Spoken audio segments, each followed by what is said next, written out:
Meet Jane. Like you, she's a young graduate who is eager to get into a relationship. She hears some of her friends crediting online dating sites to their so-called successful relationship. At the same time, she hears some claiming online relationships see no success. This got Jane thinking, what is a successful relationship? What factors determine the success of a relationship? Based on preliminary research and her personal values, Jane was able to formulate a criteria to decipher the success of a relationship. Flexibility, the presence of space and freedom to both individuals within the relationship. Mental health, happiness and mental stability of both individuals within the relationship. Intimacy, the amount of romantic love and acceptance between the individuals. Commitment, accepting and dedicating your whole life to each other, always and forever. Jane believes that she could use these criteria to research and come up with a final conclusion. Then she will decide if she should use online dating sites or not. As change is unavoidable, any healthy relationship requires a certain amount of flexibility from each partner. In order for a relationship to grow and prosper, it is critical that both individuals adapt to the changes and go through the good and bad together. As a result of online dating, most individuals believe they have found their ideal mate and that their online self is their true representation. Therefore, people are unable to accept different aspects of a person or changes in their character.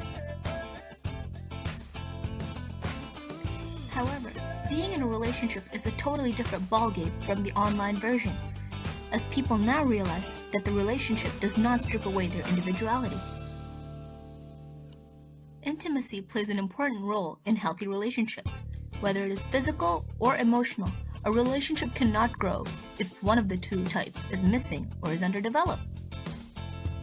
It is proven that online relationships are driven by lust and a need for physical intimacy. However, emotional intimacy, that is, romantic love, is often missing. Physical desires are given preference over emotional desires. The lack of physical intimacy gives rise to infidelity, but the lack of emotional intimacy, which is way more serious, often goes unnoticed. Lack of good mental health and happiness makes a relationship unhealthy. According to Dr. Anita Chopala, dating apps correlate with higher instances of depression and anxiety, as there is a lot of exposure to rejection, lower match rates, cruel messages, as well as ghosting. Failed conversations would also motivate people to continue swiping and looking for better partners, based on photos and not from actually reading bios. Any kind of relationship requires a certain level of commitment from each individual. Because of numerous online dating apps with an overabundance of users, partners tend to feel a decreased desire to commit to a single person, as they think that there could be a better option out there. In the 1950s, 3/4 of women and half of all men were married by their mid-20s.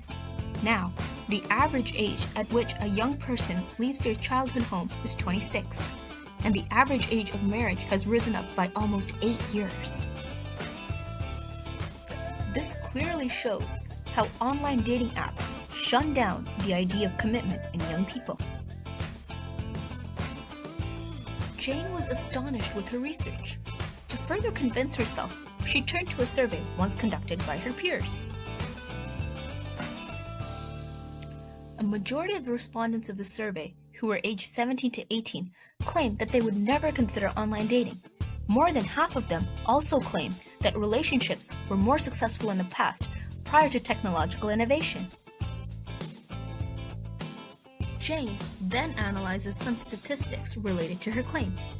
53% of people lie on their online dating sites, which shows how untrustworthy these sites could be. 22% of online daters ask friends to create their profile, which shows the unreliability of such sites. Jane decides to discuss this issue with Laura, her friend who has been in a relationship before. Therefore, she is experienced in the topic being discussed. I believe online platforms can be easily manipulated and are very dangerous as they are filled with potential abusers. At the same time, a relationship stemmed from online platforms are at bulk but not long-lasting. People are not their real selves on dating sites. It's a matter of fact. They are the most marketable version of themselves. In an attempt to understand the evolution of relationships and the effect of online dating, Jane turns to her father to understand his opinion. Hi, Dad. Hello, Jane. Dad, I need to talk to you about something. The thing is, I think I'm old and responsible enough to be in a relationship. So, I was thinking, You were thinking? how about I try Happen, the online dating app? Like how you bought the dress online and cried over it not fitting you? No, Dad. This is different. It's more reliable. How so? It has pictures, bios, and mutual friends. The online shopping site also has pictures, descriptions, and user reviews, which we all know how that turned out. But Dad, this time I put in things I like and describe me. So I'll only attract people with similar tastes. Hell no. You think that's gonna work? Totally. I have raised a failure. How do you know the online person is lying? Well, I'm not lying. So maybe they aren't either. And how do you know they really are the person they say they are? And how do you... Okay, Dad, stop. I get it. This is not going to work. Life during my times was way easier. If I liked someone, I would actually consider that seriously and take the next step. Maybe go out on a couple of dates and next thing you know, we're married. Life for y'all is so much harder. With all these dating apps, you guys have millions of options out there. Things like long-term commitment, good mental health, and emotional intimacy doesn't even exist anymore. Jane is now 100% convinced that online dating is a bad idea. If she were to place herself on a scale of 1 to 10, she would probably put herself on a 3.